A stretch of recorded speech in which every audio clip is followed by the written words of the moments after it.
Hi అండి, welcome back to my channel. అందరు ఎలా ఉన్నారు? నేను బాగున్నానండి. మీరందరూ కూడా సూపర్గా ఉండాలని మనస్ఫూర్తిగా కోరుకుంటున్నాను. ఈరోజు మార్నింగే కాస్త చల్లగా ఉందండి. హైదరాబాద్లో చలి పెరిగిపోయింది. కొంచెం వేడివేడిగా కాఫీ తాగి తర్వాత పనులన్నీ చేసుకుందామని డిసైడ్ అయ్యాను. ఫస్ట్ అయితే నుమాయిష్ ఎగ్జిబిషన్ ఉంది కదండి నాంపల్లిలో. ఆ ఎగ్జిబిషన్లో నేను తీసుకున్న కార్పెట్ మీకు లాస్ట్ వీడియోస్లో చూపించలేదు. నేను ఆ రోజు యాక్చువల్గా ఇంకా సెట్ చేయలేదన్నమాట, అందుకనే చూపించలేదు. ఇప్పుడైతే వీడియోలో చూపిస్తూ ఉన్నానండి, జస్ట్ ఐడియా కోసం. 5x6 అనమాట మెజర్మెంట్. ఇది నేను కార్పెట్ తీసుకున్నది. ఇది ఇంకొక కార్పెట్ కూడా ఉందండి, అది వాల్ పార్టిషన్కి వేద్దామని పొడుగ్గా ఉంటుందన్నమాట. ఇది కలిపి నేను 4900కి తీసుకున్నాను. ఇదొక్క కార్పెటే 9000 చెప్పారండి. నాకు తెలిసి ఈ కార్పెట్ 4K అలా ఇచ్చినట్టున్నారు. రెండు కలిపి ప్రైస్ అనేది చెప్పారు కాబట్టి నాకు ఈచ్ ప్రైస్ అనేది ఐడియా లేదు. ఆ తర్వాత గాజర్కా హల్వా చేస్తూ ఉన్నానండి. ఈ సీజన్లో ఎస్పెషల్లీ ఈ స్వీట్ చేసుకోవడం చాలా చాలా ఇంపార్టెంట్ అనమాట. ఎందుకంటే సీజనల్గా వచ్చే ఏ వెజిటబుల్ ఫ్రూట్ అయినా కూడా మనం కంపల్సరీ ఇంటేక్ అనేది తీసుకోవాలండి. అప్పుడైతేనే మనకి దాని నుంచి ఉన్న బెనిఫిట్స్ అన్నీ కూడా మనకు అందుతాయి. అలాగే ఇమ్యూనిటీ సిస్టమ్ కూడా బాగుంటుంది. ఎప్పుడైనా మీరు చూడండి, ఏ సీజన్లో వచ్చిన ఫ్రూట్స్ ఆ సీజన్లోనే ఎందుకు వస్తాయని దానికి కూడా ఒక బెనిఫిట్ అనేది ఉంటుందన్నమాట. మనకి మామూలుగా చలికాలంలో ఎక్కువగా ఆరెంజెస్ అలా సిట్రస్ ఫ్రూట్సే ఎక్కువ వస్తూ ఉంటాయండి. ఎందుకు అంటే మనకి కోల్డ్ కాఫ్ ఇవన్నీ కూడా ఇమ్యూనిటీ సిస్టమ్ సరిగా లేకపోవడం వల్లే వస్తాయి. సో అవన్నీ పెరగాలంటే సి విటమిన్ మస్ట్ అండి మనకు. అందుకనేసి ఆ సీజన్లో అవి వస్తాయి. నాకు తెలిసిన ఐడియా జస్ట్ మీతో షేర్ చేసుకుంటూ ఉన్నాను. ఇలాగా నేనైతే క్యారెట్ అంతా కూడా మామూలు క్యారెట్ కాదండి, ఇది రెడ్ కలర్లో ఉంటుంది. ఈ క్యారెట్ తురిమేస్తూ ఉన్నానమాట. పెద్దగా ఉంటాయి కదా హోల్స్, వాటిలో తురిమితేనే బాగుంటుంది. మరి చిన్న చిన్న హోల్స్లో ఉన్న దాంట్లో తురిమితే ఏంటంటే మొత్తం స్మాష్ అయిపోయి మనం క్యారెట్ హల్వా తిన్నట్టు అనిపించదు అనమాట. అందుకనే చెప్తూ ఉన్నాను. ఇలా పెద్ద దాంట్లో హోల్స్ ఉన్న దాంట్లో తురిమేసుకోవాలన్నమాట. క్యారెట్ హల్వా అయితే చాలా చాలా టేస్టీగా కుదిరిందండి. నేను పక్కాగా మెజర్మెంట్స్తో మీకు చెప్తాను, ఒకసారి తప్పకుండా ట్రై చేయండి. ఫస్ట్ అయితే ఇలాగా రెడ్ క్యారెట్స్ తీసుకున్నానండి. నార్మల్గా వచ్చే క్యారెట్స్ కాకుండా ఈ సీజన్లో పొడుగ్గా వస్తాయి. మీకు చూపించాను కదా ఇంతకుముందు, ఎవరికైనా ఐడియా లేదంటే దానికోసం ఎక్స్ప్లెయిన్ చేస్తూ ఉన్నాను. ఇలా క్యారెట్ తీసుకొని కొంచెం పెద్దగా ఉన్న హోల్స్లోనే తురుముకోవాలి.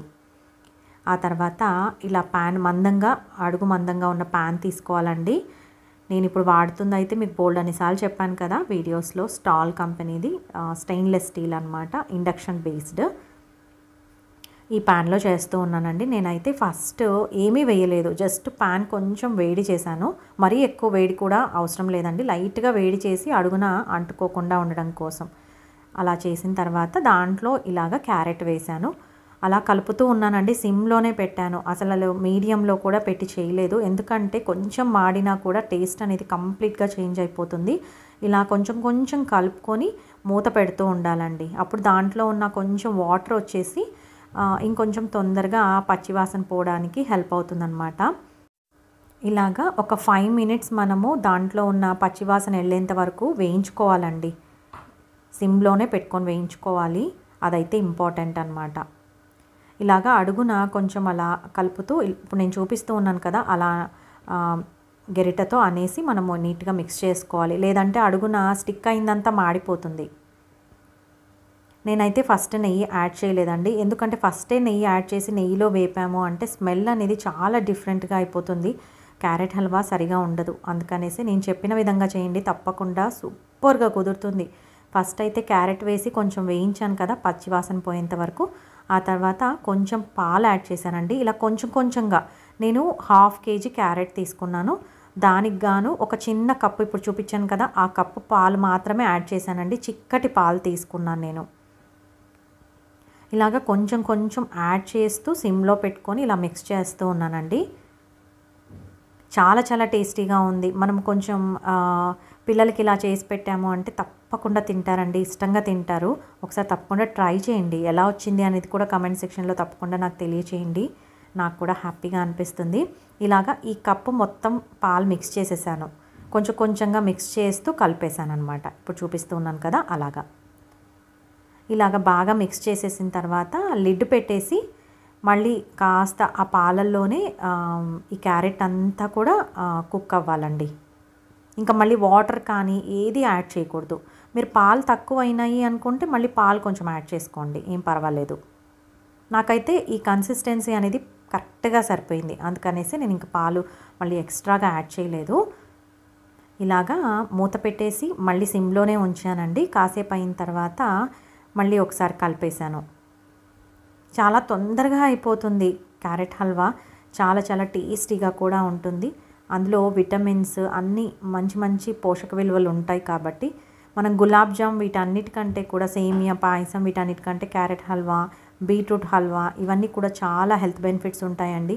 అప్పుడప్పుడు అయినా సరే మనం చిన్న చేంజెస్ చేసుకుంటూ రొటీన్ స్వీట్సే కాకుండా ఇలా కూడా తీసుకుంటే చాలా మంచిది.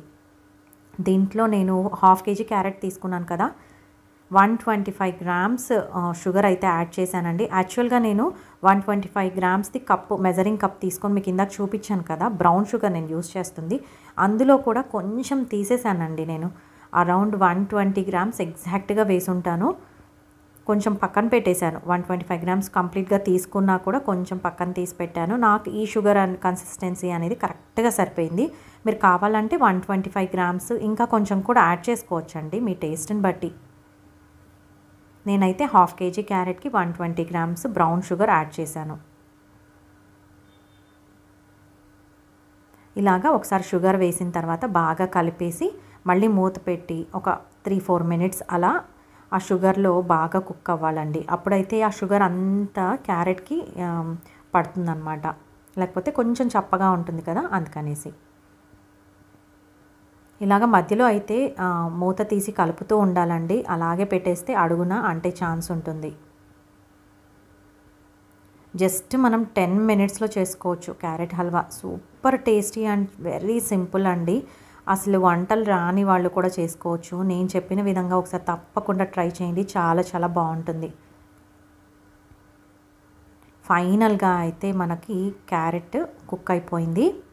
ఇందులో నేను ఏమీ యాడ్ చేయలేదు, జస్ట్ పాలు యాడ్ చేశాను, అలాగే షుగర్ యాడ్ చేశాను. ఆ తర్వాత ఈ స్టేజ్లో ఉన్నప్పుడు యాలకుల దంచేసి పౌడర్ లాగా చేసుకున్నానండి. 2 యాలక్కాయలు వేశాను, ఈ పౌడరు వేసుకుంటూ ఉన్నాను. ఇవన్నీ కూడా ఫైనల్గా యాడ్ చేస్తేనే చాలా చాలా బాగుంటుంది. ఆ తర్వాత కుంకుమ పువ్వు అండి, కుంకుమ పువ్వు కొంచెంగా యాడ్ చేస్తూ ఉన్నాను. ఈ ఫ్లేవర్ బాగుంటుంది, అలాగే కలర్ కూడా మనకి బాగుంటుందన్నమాట వేస్తే. అందుకనేసి కొంచెం రిచ్ ఫ్లేవర్ లాగా అనిపిస్తుందని 2 చిన్న రేకులు తీసుకొని వేసానండి. యాక్చువల్గా పాలు వేసేటప్పుడే పాలల్లో వేసుకొని కుంకుమ పువ్వు వేస్తే ఇంకా బాగుంటుందండి. నేనైతే మర్చిపోయాను, అందుకనే లాస్ట్లో యాడ్ చేశాను. ఆ తర్వాత నెయ్యిలో బాదం పప్పులు ఇలాగా జీడిపప్పులు వేయించి పెట్టుకున్నాను. అదే నెయ్యి ఒక టేబుల్ స్పూన్ వేసానండి, అంతే, మరీ ఎక్కువ కూడా వేయలేదు. నెయ్యి టేస్ట్ బాగా ఇష్టపడే వాళ్ళైతే కొంచెం ఎక్కువ వేసుకోండి. ఇలాగ దీంట్లోకి కిస్మిస్ కూడా వేయలేదండి, నేను జీడిపప్పు ఒక్కటే వేసాను, బాదం పప్పు కూడా వేసుకోవచ్చు. ఇలాగా సింపుల్గా ఇష్టపడే వాళ్ళైతే ఇలా చేసుకోవచ్చు. లేదంటే కోవా ఉంటుందండి, షుగర్లెస్ కోవా ఉంటుంది, అదైనా యాడ్ చేసుకోవచ్చు. లాస్ట్లో చాలామంది యాడ్ చేసుకుంటూ ఉంటారు, అలా అయినా చేసుకోవచ్చండి. అదైతే కొంచెం రిచ్ ఫ్లేవర్, కొంచెం హెవీగా అనిపిస్తుంది. నాకైతే యాజ్ ఇట్ ఈజ్ ఏ వెజిటబుల్తో చేసుకున్న ఏ రెసిపీ అయినా కూడా యాజ్ ఇట్ ఈజ్ దాని టేస్ట్ తెలిస్తే బాగుంటుంది అని అనిపిస్తుంది. అందుకనేసి నేనైతే ఇలా సింపుల్గా చేసేసుకున్నాను. మీకు కూడా నచ్చినట్టయితే తప్పకుండా నా వీడియోకి లైక్ ఇచ్చేయండి, అలాగే షేర్ చేయండి మీ ఫ్రెండ్స్కి, అలాగే సబ్స్క్రైబ్ చేసుకోండి. చాలామంది వీడియోస్ చూస్తూ ఉన్నారు కానీ దాంట్లో కొంతమంది సబ్స్క్రైబ్ చేసుకున్న వాళ్ళు ఉన్నారండి, చాలామంది సబ్స్క్రైబ్ చేసుకోకుండా చూస్తూ ఉన్నారు. మీరు సబ్స్క్రైబ్ చేసుకుంటే నాకు కొంచెం ఎంకరేజ్ చేసినట్టు అవుతుంది, అంతే, ఇంకేం లేదు, అందుకనే చెప్తూ ఉన్నాను. ఆ తర్వాత గ్యాస్ స్టవ్కి ఒక చిన్న అప్డేట్ అండి, యాక్చువల్గా మీకు కూడా హెల్ప్ అవుతుంది. యాక్చువల్గా ఈ గ్యాస్ స్టవ్కి పైప్ ఉంటుంది కదా, ఆ పైపు చాలా రోజులు అయిపోయింది. జస్ట్ మా వారు జస్ట్ అనుకుంటూ ఎందుకో ఈ పైప్ చాలా రోజులు అయింది కదా మారుద్దామని చూసారంట. దాని మీద డేట్ 2017 ఉందండి ఎక్స్పైరీ డేట్. బట్ మేము ఇన్నేళ్ళు వాడేసాము, బట్ థ్యాంక్ గాడ్ ఏ ప్రాబ్లం అయితే రాలేదు. మీకు అందుకే చెప్తూ ఉన్నాను, ఫస్ట్ గ్యాస్ స్టవ్కి కానీ ఏవైనా పైపులో ఎంత ఎక్స్పైరీ డేట్ ఉందని దాని మీదే ఉంటుంది. ఆ పైప్ మీద చెక్ చేసుకొని ఒకసారి వాళ్ళని పిలిస్తే మనకి సర్వీస్ అనేది చేస్తారు. మేమైతే పిలిపించుకొని ఈ గ్యాస్ పైప్ని మార్పించుకున్నామండి. దానికి స్టవ్కి అటాచ్ అయ్యి ఉన్న నాబ్కి దీన్ని ఫిక్స్ చేస్తారనమాట. ఆ నాబ్ కూడా చాలా రోజులు అయిపోయింది, మారుద్దామని చెప్పారు. సో అదైతే 950 రూపీస్ అయిందండి. ఈ పైప్ చేంజ్ చేయడానికైతే 250 రూపీస్ అయింది. ఇలాగా ఈ రెండు అయితే నేను మార్పించేసుకున్నాను. స్టవ్ కూడా నాబ్ చేంజ్ చేయడానికని మొత్తం ఓపెన్ చేశారు. ఇందాక మీరు చూసారు కదా స్టవ్ పరిస్థితి ఎలా ఉందో. లోపలంతా కూడా ఇంతకుముందు పొంగిన పాలు ఏవైనా కూడా అదంతా ఫుడ్ పార్టికల్స్ అన్నీ లోపల స్టక్ అయిపోయి ఉన్నాయన్నమాట. వాళ్ళైతే నీట్గా అంటే పైన క్లీన్ చేసేసి జస్ట్ ఆ నాబ్ ఫిక్స్ చేశారండి. ఆ తర్వాత పైప్ పెట్టారు. ఇలాగా డీటెయిల్స్ అయితే వాళ్ళది ఒక చిన్న స్లిప్ ఇచ్చారనమాట. జస్ట్ చూపిస్తూ ఉన్నా మీకు ఎవరికైనా హెల్ప్ అవుతుందని. ఇలాగ ఎవరైనా మర్చిపోయి ఉంటే కనుక తప్పకుండా చెక్ చేసుకోండి. గ్యాస్ పైపు దాని మీద డేట్ ఉంటుంది. ఒకవేళ ఎక్స్పైర్ అయి ఉంటే కనుక వెంటనే మార్పించుకోండి. ఆ తర్వాత ఇంకా ఈవినింగ్ అయిపోయిందనమాట. పాస్తా చేద్దాము, చాలా రోజుల నుంచి మా బాబు అడుగుతూ ఉన్నాడు పాస్తా కూడా. నేను అలాగే అది కూడా పోస్ట్పోన్ చేస్తూ ఉన్నాను. సో ఎలాగైతేనే ఈరోజు అయితే చేస్తూ ఉన్నానండి. ఇంకా మీకు కూడా ఒకసారి రెసిపీ చూపిద్దాము, ఎవరికైనా హెల్ప్ అవుతుందని చూపిస్తూ ఉన్నాను. ఇంతకు ముందు కూడా పాస్తా రెసిపీస్ నా వీడియోస్లో ఉన్నాయి, మీరు ఎవరైనా చూడాలనుకుంటే చెక్ చేయండి. ఫస్ట్ అయితే వాటర్ తీసుకున్నానండి. వాటర్లో కొంచెం ఆయిల్ వేసాను, కొంచెం సాల్ట్ వేసాను, అందులో కొన్ని పాస్తా వేస్తూ ఉన్నాను. సేమ్ ప్రాసెస్లో మనం స్పెగేటీ చేసుకోవచ్చు, మ్యాక్రోనీస్ ఉంటాయి కదా అవి కూడా చేసుకోవచ్చు. ఇలాగా వేసేసి జస్ట్ ఒకసారి అలా కలిపేస్తూ ఉన్నాను.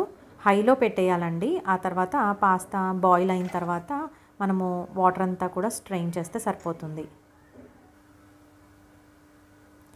చాలా ఈజీ పాస్తా చేయడము. బట్ మనం పాస్తా తీసుకునేటప్పుడు మల్టీగ్రెయిన్ కానీ లేకపోతే వీట్ ఫ్లోర్తో ఉన్న పాస్తా కానీ తీసుకుంటే కొంచెం బెటర్ అన్నమాట. ఇవి చాలా ఫాస్ట్గానే బాయిల్ అయిపోయి తొందరగా చేసేయచ్చండి రెసిపీ. ఎలా బాయిల్ అయింది అని మనం కుక్ అయింది అని చూసుకోవాలి అనుకుంటే జస్ట్ ఇలా 1-2 పాస్తా తీసుకొని జస్ట్ నైఫ్తో కానీ లేకపోతే ఫోక్తో కానీ ఇట్లా కట్ చేయండి. ఈజీగా కట్ అయిపోతుంది. అప్పుడు మనకి అది పూర్తిగా కుక్ అయింది అనేది తెలుస్తుంది. లేదంటే ఒకటి టేస్ట్ చేసి చూడండి, మీకే అర్థమైపోతుంది. మరీ మెత్తగా అయినా అస్సలు బాగోదన్నమాట. న్యూడిల్స్ అయినా పాస్తా అయినా ఇవైనా. అందుకనేసి కొంచెం చెక్ చేసుకుంటూ ఉండాలి. జస్ట్ ఎవరైనా ఫస్ట్ టైం ట్రై చేస్తూ ఉంటే కనుక హెల్ప్ అవుతుందని చెప్తూ ఉన్నాను. ఇలాగా నైఫ్తో కట్ చేస్తే జస్ట్ అలా కట్ అయిపోవాలన్నమాట. ఆ తర్వాత వెంటనే వాటర్ నుంచి సపరేట్ చేయాలండి. అందులోనే పెట్టేసి మళ్ళీ మనము రెసిపీ స్టార్ట్ చేసేంత వరకు అలాగే పెట్టేయకూడదు అన్నమాట. ఇలాగా ఫస్ట్ అయితే ఆ పాస్తా అంతా తీసేసి ఒక బౌల్లో వేసి పెట్టుకుంటూ ఉన్నానండి. కొంచెం మారితే ఏంటంటే అవి టెక్స్చర్ బాగుంటుందన్నమాట. నూడిల్స్ అయినా ఇవైనా కూడా కొంచెం అలాగా వేడి మీద కాకుండా కొంచెం ఆరిపోయిన తర్వాత చల్లబడిన తర్వాత మనం రెసిపీ అనేది స్టార్ట్ చేస్తే చాలా బాగుంటుంది. సైమల్టేనియస్గా మాకు కూడా టీ టైం అయిందండి. హైదరాబాద్లో మీకు తెలిసే ఉండుంటుంది. ఇక్కడ ఉన్న వాళ్ళకైతే 2-3 డేస్ నుంచి మళ్ళీ చలి పెరిగిపోయింది కదా. సో ఇంకా టీ అయితే చేస్తూ ఉన్నాను. ఎవ్రీడే చేస్తానండి టీ. సో ఇంకా టీ కూడా పెట్టేస్తూ ఉన్నాను అనమాట సైమల్టేనియస్గా. నేను కంట్రీ డిలైట్ మిల్క్ తీసుకుంటానండి. నాకు యూజువల్గా 2 ప్యాకెట్స్ తీసుకుంటాను. దానికి ఇంత మీగడ వస్తుంది అనమాట డైలీ. ఫ్రిడ్జ్లో పెట్టి మళ్ళీ తీస్తే మనకి ఈజీగా మీగడ అనేది సపరేట్ చేయొచ్చు. ఇలాగా వచ్చిన మీగడంతా కూడా నేను ఒక బౌల్లో స్టోర్ చేస్తూ ఉంటాను. ఒక 10 డేస్ కానీ 15 డేస్ కానీ ఒక్కొక్కసారి 20-30 డేస్ వరకు కూడా ఇలాగా తీసి పెట్టేస్తానండి. మీగడంతా తీసి పెట్టిన తర్వాత నేను దాంతో నెయ్యి చేసుకుంటానన్నమాట. మీకు నెయ్యి కూడా ఎలా చేయాలి అనేది మన వీడియోస్లో ఉందండి. ఒకసారి కావాలనుకుంటే చెక్ చేయండి. క్లియర్గా ఒక వీడియో సపరేట్గా నెయ్యి కోసమే పెట్టాను. చాలా సింపుల్. మనం ఫస్ట్ రోజు కూడా నెయ్యి పాలు కాచిన తర్వాత ఫ్రిడ్జ్లో పెట్టుకుంటాం కదా, మళ్ళీ తీసినప్పుడు పైన ఒక లేయర్ ఈజీగా వచ్చేస్తుంది అనమాట మీగడ. ఆ మీగడని తీసుకొని మనము ప్రతిరోజు ఒక కంటైనర్లో స్టోర్ చేస్తూ ఉంటే తర్వాత మనం ఎప్పుడు కావాలంటే అప్పుడు ఈజీగా నెయ్యి చేసుకోవచ్చు. ఆ మీగడని తోడేసేస్తానండి. తోడేసేసి ఇంకా మిక్సీలో ఒక రోజు అలా తోడు వేసి పెడతాను. తర్వాత మళ్ళీ ఫ్రిడ్జ్లో పెట్టి మిక్సీకి వేస్తాను. వెన్న చేస్తాను, వెన్న నుంచి నెయ్యి చేస్తాను. ఆ తర్వాత పాలు కాచేసి ఇంకా మా బాబుకి ఫస్ట్ మిల్క్ ఇచ్చేసి మేము టీ చేసుకుందాము అనేసి మిల్క్ ఇస్తూ ఉన్నానండి. ఈ వింటర్ సీజన్లో మిల్క్ డైజెస్ట్ అవ్వడం కూడా చాలా కష్టం కదా. మిల్క్లో నేను కొంచెం వాటర్ అనేది యాడ్ చేస్తూ ఉంటానండి compulsory. As it is milk అయితే ఇవ్వను, నేనైతే అలా యాడ్ చేస్తాను. జస్ట్ చెప్తూ ఉన్నాను. 3/4 మిల్క్ తీసుకుంటే 1/4 వాటర్ అనేది యాడ్ చేస్తాను నేను. ఈ మిల్క్లోకి నేను కొంచెం శొంఠి పొడి వేస్తానండి, అలాగే కొంచెం పసుపు వేస్తాను, కొంచెం లైట్గా షుగర్ వేస్తాను. ఇలా మిక్స్ చేసి నేను మిల్క్ అనేది మా బాబుకి రెగ్యులర్గా ఇస్తూ ఉంటాను. మార్నింగ్ టైమ్స్ అయితే నేను రాగి మాల్ట్ ఆల్రెడీ ప్రిపేర్ చేసుకున్నానండి, ఆ రాగి మాల్ట్ చేసేస్తాను. ఒకసారి రాగి మాల్ట్, ఒకసారి మిల్క్ ఇలా ఇస్తూ ఉంటాను. వింటర్ సీజన్లో ఎస్పెషల్లీ ఇలా పసుపు వేసిన పాలు తాగితే చాలా చాలా మంచిది. అలాగే శొంఠి వేస్తే ఏంటంటే చిటికెడే అండి, పించ్ ఆఫ్ శొంఠి వేయాలి. అలా వేస్తే మనకి డైజెస్టివ్ సిస్టమ్ అనేది చాలా బాగా వర్క్ అవుతుంది. పాలు కూడా తొందరగా డైజెషన్ అవ్వడానికి హెల్ప్ అవుతుంది. నేను ఎప్పటి నుంచో కూడా కొన్ని సంవత్సరాల నుంచి కూడా ఇలాగే ఇస్తూ ఉన్నానండి, అందుకని మీతో షేర్ చేసుకుంటూ ఉన్నాను. మరీ చిన్నపిల్లలైతే శొంఠి అనేది వేయొద్దండి, పసుపు ఒక్కటే వేయాలి. ఇలాగా మిక్స్ చేసి ఇచ్చేస్తూ ఉన్నాను. ఈ స్పూన్స్ అయితే నాకు చాలా బాగా హెల్ప్ అవుతూ ఉన్నాయి. ఇవి అన్ని షాప్స్లో ఉంటాయండి, స్టీల్ షాప్స్లో. ఎస్పెషల్లీ ఇలా పొడుగు స్పూన్ ఉంటే ఏంటంటే మనకి ఏదైనా మిక్స్ చేయడానికి యూజువల్గా రాగి మాల్ట్ అయినా ఏదైనా గంజి చేసుకునేటప్పుడు, కషాయాలు చేసేటప్పుడు, టీ చేసేటప్పుడు బాగా హెల్ప్ అవుతుంది. మనకి పొడుగ్గా ఉంటుంది కదా, మనకి వేడి తగలకుండా ఉంటుంది, అందుకని చెప్తూ ఉన్నాను. ఆ తర్వాత ఇంతకు ముందు వీడియోస్లో నేను అల్లం ఇలా స్టోర్ చేసి పెట్టుకున్నాను అని చెప్పాను కదండి. ఇది 20 to 25 డేస్ వరకు మనం టిష్యూ పేపర్ పైన మూతకి చేంజ్ చేసుకుంటూ ఉండాలి. అలా అయితే 20 to 25 డేస్ మ్యాక్స్ ఉంటుందండి. ఆ తర్వాత ఉండట్లేదు, లోపల జిగురుగా అయిపోయి పాడైపోతూ ఉన్నాయి. అందుకని చెప్తూ ఉన్నాను, మరీ ఎక్కువగా ఇలా స్టోర్ చేసి పెట్టుకోకండి. కొన్ని వరకు జస్ట్ ఒక 20 డేస్ వరకు వచ్చేలాగా పెట్టుకోండి. ఆ తర్వాత గార్డెన్ నుంచి ఒకటేసారి నేను లెమన్ గ్రాస్ తెచ్చి కట్ చేసి పెట్టేసుకుంటానండి. అవి ఇలాగ రెగ్యులర్గా 1 వీక్ వరకు సరిపడేవన్నీ తెచ్చి పెట్టుకుంటాను. ఇలాగ టీలో ఎప్పుడైనా టీ చేసినప్పుడు అది అల్లం అలా వేసి దంచేసి టీలో వేస్తూ ఉంటానండి. ఆ ఫ్లేవర్ నాకు చాలా చాలా నచ్చుతుంది. యాక్చువల్గా షిరిడీలో కూడా మేము ఫస్ట్ వెళ్ళినప్పుడు ఇలాగ లెమన్ గ్రాస్ని ఒక చిన్న ముడిలాగా వేసి వాళ్ళు పెట్టుకొని ఉంటారనమాట టీ స్టాల్స్లో. ఇది ఏంటి అంటే లెమన్ గ్రాస్ అని చెప్పేవాళ్ళు అప్పట్లో. నాకు అంత పూర్తి ఐడియా లేదు దాని మీద, బట్ ఇప్పుడైతే ఐడియా వచ్చింది, కానీ అప్పట్లో తెలియదు అనమాట. లెమన్ గ్రాస్ వేస్తే చాలా చాలా బాగుంటుంది టీ. ఒకసారి తప్పకుండా ట్రై చేయండి. మామూలుగా రెగ్యులర్గా టీ తాగని వాళ్ళైతే లెమన్ గ్రాస్తో కషాయం కూడా చేసుకోవచ్చు. వాటర్లో జస్ట్ ఉడికించి కూడా తాగొచ్చు. పప్పర్మెంట్ ఫ్లేవర్ ఉంటుంది, చాలా బాగుంటుంది. ఇలాగా టీ అయితే ప్రిపేర్ చేసేసాను. ఇంకా పాస్తానే చేయాలన్నమాట. ఈ టీలోకి మా వారికి అయితే చాయ్ బిస్కెట్స్ చాలా ఇష్టం అండి, అందుకనేసి అప్పుడప్పుడు తను అడుగుతూ ఉంటారు, నేనైతే ఇలా పెట్టిస్తూ ఉంటాను. యాక్చువల్గా వాల్యూ జోన్లో మొన్న వెళ్ళినప్పుడు తెచ్చుకున్నాను కదా, అవే ఉన్నాయి, అవైతే పెడుతూ ఉన్నానండి. మీరందరూ నుమాయిష్ ఎగ్జిబిషన్కి వెళ్ళారా, నుమాయిష్ ఎగ్జిబిషన్ వీడియో మంది చూసారా అనేది నా కమెంట్ సెక్షన్లో తప్పకుండా మన సబ్స్క్రైబర్స్ తెలియచేయండి. చాలామంది చూశారు మన వీడియోస్ అయితే, బట్ ఎవరైనా చూడలేదు అనుకుంటే తప్పకుండా చూడండి, మీకు ఒక ఐడియా అనేది వస్తుంది. అప్పుడు మీరు వెళ్ళినా కూడా టైం అనేది సేవ్ అవుతుంది. షాపింగ్ ఎలా చేయాలి అనేది కూడా ఒక ఐడియా అనేది ఉంది. వీడియోలో తప్పకుండా చూడండి. ఆ తర్వాత ఒక ప్యాన్ తీసుకున్నాను, అందులో కొంచెం ఆయిల్ వేసానండి. నేను బటర్ అయితే వేయలేదు, ఆయిల్ వేసి కొంచెం వెల్లుల్లి చిన్న చిన్న పీసెస్ లాగా చేసి వేసాను. అందులో క్యాప్సికమ్, ఆనియన్, రెడ్ మిర్చి వేసానండి. ఇవన్నీ వేసి బాగా రోస్ట్ అవ్వాలి. పాస్తా చాలా సింపుల్ మెథడ్స్లో కూడా చేసుకోవచ్చు అండి, లేదంటే చాలా పెద్ద ప్రాసెస్లో కూడా చేసుకోవచ్చు. మీ ఇంట్రెస్ట్ అనమాట. నేనైతే ఈరోజు కొత్తగా ట్రై చేశానులేండి. ఫస్ట్ అయితే ఇలా రోస్ట్ చేసిన తర్వాత కొంచెం సాల్ట్ యాడ్ చేశానండి. అందులోకి జీరా పౌడర్ కూడా కొంచెం యాడ్ చేశాను. ఇలా ఒక్కసారి మిక్స్ చేసుకున్న తర్వాత కొంచెం కార్న్ఫ్లోర్ వేసానండి. కొంచెం డిఫరెంట్గా చేశాను, అంత బాగుంది, కానీ ఒక చిన్న స్టెప్ చేయకుండా ఉండాల్సింది. ఇలా కార్న్ఫ్లోర్ పౌడర్ వేసి కొంచెం ఆ పచ్చివాసన లేకుండా వేయించాను. ఆ తర్వాత ఆల్రెడీ స్ట్రెయిన్ చేసి పెట్టుకున్నాను కదా, పాస్తా ఉడికిచ్చిన నీళ్ళనే పక్కన పెట్టుకున్నాను పడేయకుండా. ఆ వాటర్ని కొంచెం యాడ్ చేస్తే మనకి ఫ్లేవర్ అనేది బాగుంటుందండి, అందుకనేసి ఆ వాటర్నే యాడ్ చేశాను. ఇలా యాడ్ చేసిన తర్వాత కొంచెం రెడ్ చిల్లీ సాస్, తర్వాత కొంచెం సోయా సాసు, అలాగే కొంచెం కెచప్ ఇవన్నీ కూడా యాడ్ చేసుకుంటే చాలా చాలా బాగుంటుంది. నేనైతే ఆరిగనో యాడ్ చేయడం మర్చిపోయాను, లాస్ట్లో యాడ్ చేశానులేండి, ఈ వీడియోలో అది మిస్ అయిపోయిందనమాట. ఆ తర్వాత పెప్పర్ కూడా యాడ్ చేశాను. ఇలాగా మీ దగ్గర పాస్తా సాస్ ఉందనుకోండి, అది కూడా యాడ్ చేసుకోవచ్చు, చాలా చాలా బాగుంటుంది. నేనేంటంటే ఇంట్లో మొజరెలా చీజ్ ఉంది, సో అది ఒకసారి వేసి చూద్దామని అది వేసానండి. అది వేయకూడదేమో మామూలుగా నాకు ఐడియా లేదు. మామూలుగా నేను బ్రిటానియా వాళ్ళది కానీ అమూల్ వాళ్ళది కానీ బ్లాక్ చీజ్ ఉంటుంది నా దగ్గర, లేదంటే స్లైస్ ఉంటుంది, ఆ చీజ్ వేసేదాన్ని. ఈసారి మొజరెలా చీజ్ వేసాను, అసలు అది చీజ్ అంతా కూడా మెల్ట్ అయిపోయి గమ్లాగా అయిపోయిందనమాట. అంతకి కలవట్లేదు. అదొక్కటే నాకు కొంచెం బ్యాడ్గా అనిపించింది నేను చేసిన ప్రాసెస్లో. అదైతే మీరు వేయకండి, మొజరెలా చీజ్ అలాంటివి ఉంటే అవి వేయకుండా నార్మల్ చీజ్ వేసుకోవాలి. నేను ఇంతకుముందు నార్మల్గా చీజ్ వేసి చేశానండి చాలాసార్లు, చాలా బాగా వచ్చింది. మేబీ ఈ చీజ్ వేయకూడదేమో.